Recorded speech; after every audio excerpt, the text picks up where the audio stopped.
Colorado. Thank you for that. Appreciate it. Last night here on WFFT, we brought you the story of genetically modified organisms, otherwise known as GMOs. Well, tonight, in part 2 of Kristen Kershane's special report, GMOs, What's in Your Food, we're showing you how these foods are labeled at your grocery store and what health concerns are now popping up. Kristen, fill us in. Have you ever really looked into what you're eating? Tonight, we take a closer look at food labels and get a doctor's perspective on modified foods. If you've ever bought local produce from right here in Fort Wayne, there's a chance it was from Phil Carroll. We grow food for a living. The urban farmer uses organic farming practices, nothing genetically modified. When you're doing genetic modification, you're taking specific proteins in the DNA molecule, moving them around, changing them around. We did some digging and found that companies here in the U.S. don't even have to label whether your food has been genetically modified. I think everybody should at least have that information.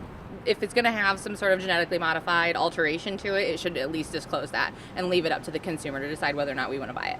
Not everyone may understand exactly what a GMO is, and it could scare away a lot of people from eating certain foods if it says there are GMOs in it. Most food labels don't indicate that your food has been altered, but you may see some that say non-GMO. That's because the demand from consumers is growing. We have studies to show that genetically modified soy products cause allergies at a greater rate than non-genetically modified soy products. But not everyone says you need to keep an extra eye out. Nathan Schermerhorn is a farmer who does grow GMO crops.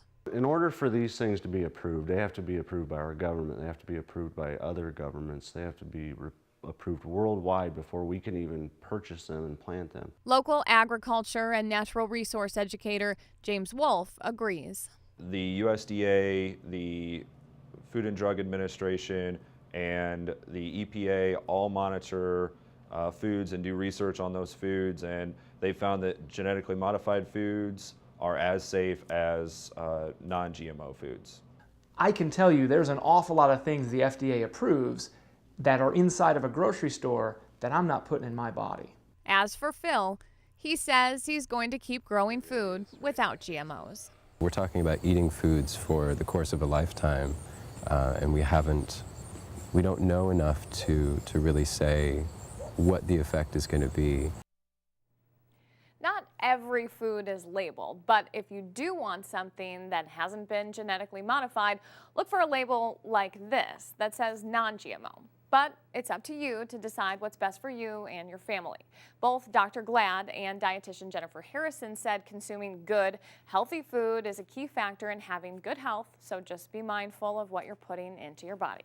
Dan? Kristen, pardon the pun, good food for thought, right? Yes. Okay.